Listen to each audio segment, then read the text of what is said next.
Tiene la palabra Carlos Fernando Galán por Cambio Radical.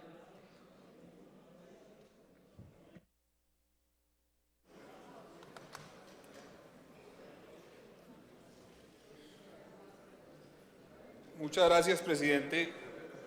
Nuestro partido, Cambio Radical, desde el principio ha acompañado el proceso de paz del presidente Santos, o liderado por el presidente Santos, con las FARC.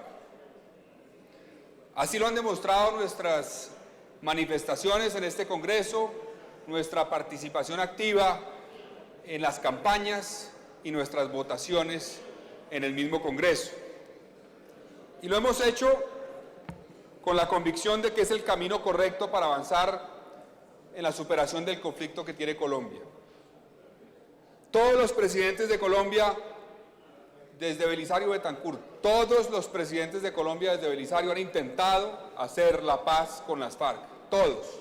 Algunos lograron iniciar un proceso de paz, otros no llegaron a esa instancia, pero todos tenían ese objetivo en sus gobiernos. Este gobierno del presidente Santos, como lo hemos dicho en otras oportunidades, aprendió de los aciertos de procesos de paz anteriores y aprendió de los errores de procesos de paz anteriores. Por esa razón, decidió negociar en ciertas condiciones. No había un cese al fuego inicialmente, porque el presidente consideraba que de esa forma podía buscar la oportunidad de conseguir la paz sin renunciar o dar marcha atrás en los avances que se habían tenido militarmente en el campo de batalla con las FARC. Colombia, el narcotráfico, que habría que sumarle tal vez lo relativo a la minería ilegal y a todo tipo de actividades ilegales que han puesto en práctica las FARC.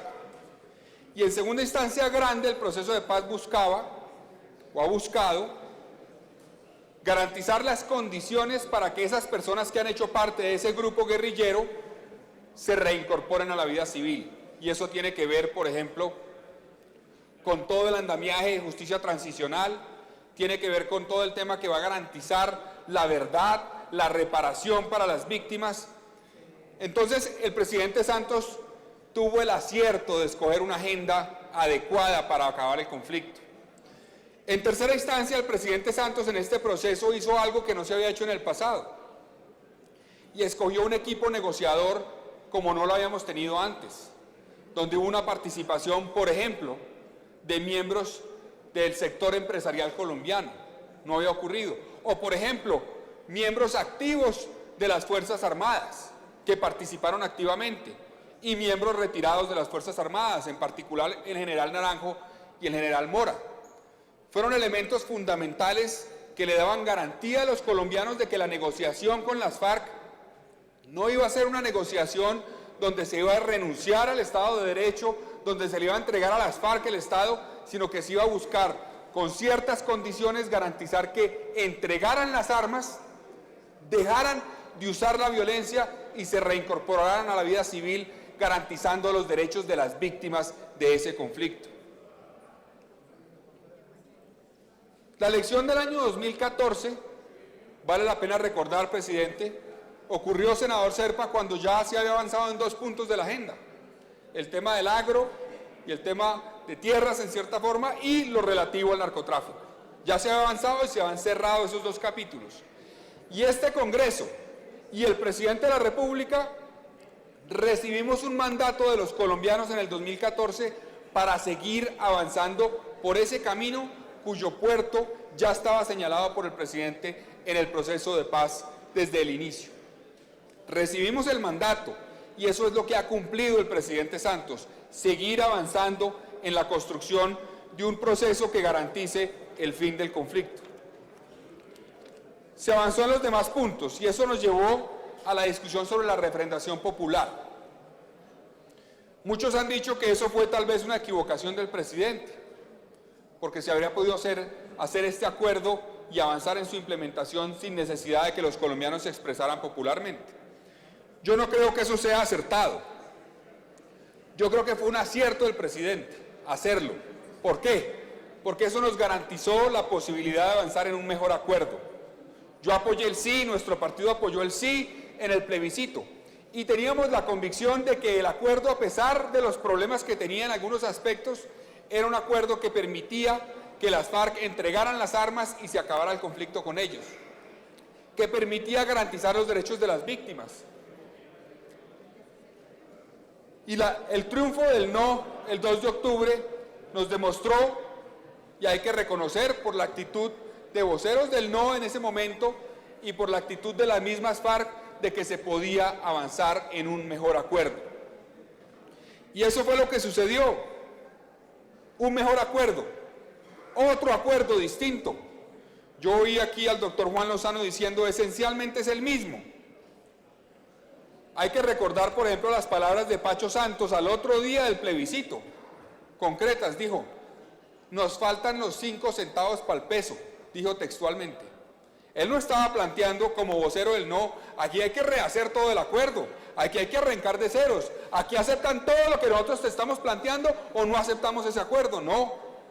Él como vocero del no dijo, nos faltan 5 centavos para el peso, felicitamos al presidente Santos, dijo, por haber avanzado en los 95 centavos y queremos contribuir en garantizar que se concreten los 5 centavos que faltan. Entonces, el camino que quedaba en ese momento era garantizar en que no se daba marcha atrás en lo que se había avanzado. No se echaba a la basura el acuerdo que se tenía que mejorar, se tenían que cambiar cosas. ¿Qué cosas concretamente? Pues incorporar aquellos elementos que mejoraran, que aclararan, que tranquilizaran a sectores que estaban preocupados, pero sin hacer inviable el acuerdo de paz con las FARC. Yo dije en ese momento, y muchos lo dijeron, aquí todos tenemos que ceder. Los del sí, que apoyamos el acuerdo, fuimos derrotados en las urnas, por un margen pequeño, pero fuimos derrotados, tenemos que reconocerlo. Los del no también tienen que ceder para que podamos construir un acuerdo. Y obviamente las FARC tenían que entender una nueva realidad política que surgía de la decisión de los colombianos del 2 de octubre. Ahora, es indudable, y lo vimos aquí en la presentación que hicieron los voceros del gobierno, que hubo cambios significativos al acuerdo, sustanciales, importantes, que tienen que llevarnos a la conclusión de que este es un nuevo acuerdo. Elementos como lo que mencionaron del bloque de constitucionalidad, las aclaraciones, la especificación que se hizo de lo relativo a la restricción efectiva de la libertad, lo relativo a la reparación a las víctimas y cómo en este acuerdo las FARC se comprometen concretamente con sus bienes a reparar a las víctimas, cosa que no era explícita en el acuerdo anterior.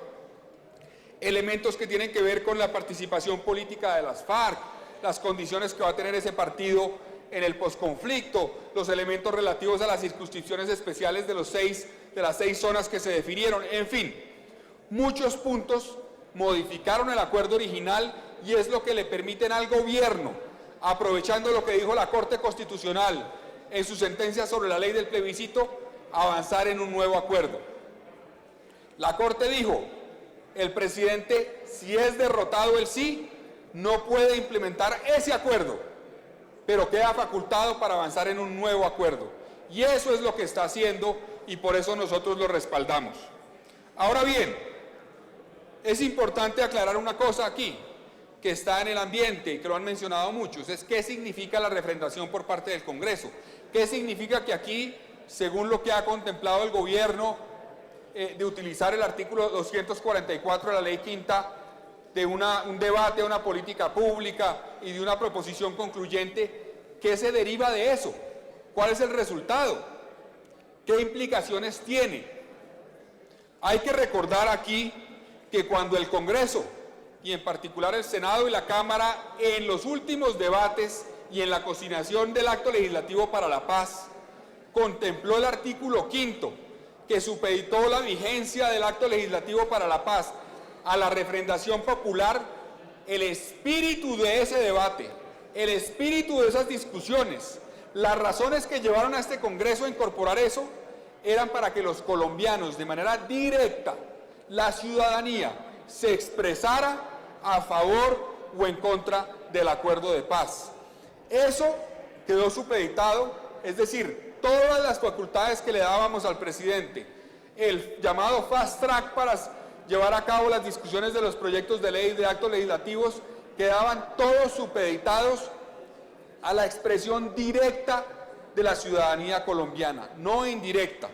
Por esa razón nuestro partido, acompañando esta expresión política que le proponen al Congreso se dé hoy, de acompañar el proceso, de apoyar esta política pública, tiene que hacer la aclaración de que se trata de un apoyo político y que de aquí no se deriva por ningún motivo una activación del fast track o una activación del acto legislativo para la paz. Eso aún hoy, en la normatividad vigente que tenemos, está supeditada a una refrendación popular, que no es la refrendación que hoy haremos. Haremos una refrendación, como lo dijo el doctor Rodrigo Uprimi, congresional, que es una expresión política de los actores que estamos aquí presentes, de respaldo a una política pública. El camino para activar ese acto legislativo tendría que ser directo con los ciudadanos o eventualmente una decisión de la Corte. No puede ser que el Congreso, simplemente a través de una proposición, cambie el marco constitucional colombiano, activando algo que quedó supeditado a la expresión de los colombianos.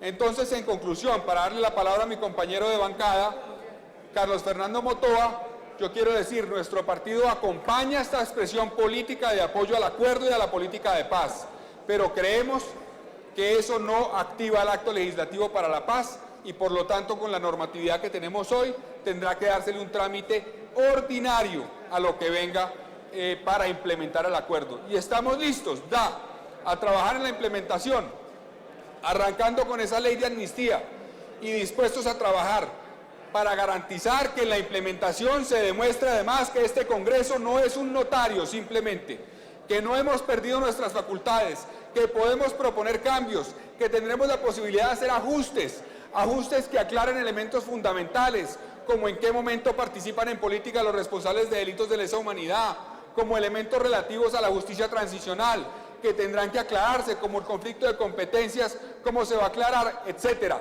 Cuando le demos vida jurídica a ese acuerdo, que hoy es un acuerdo de paz firmado entre el gobierno y las FARC, tendremos la posibilidad de actuar como nos lo ordenaron los colombianos que nos eligieron. Muchas gracias, presidente, y le pido que le dé la palabra al doctor Motoa.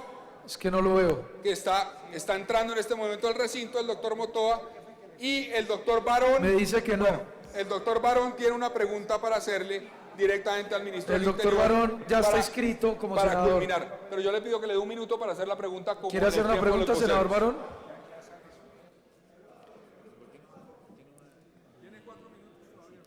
Habló 10 minutos.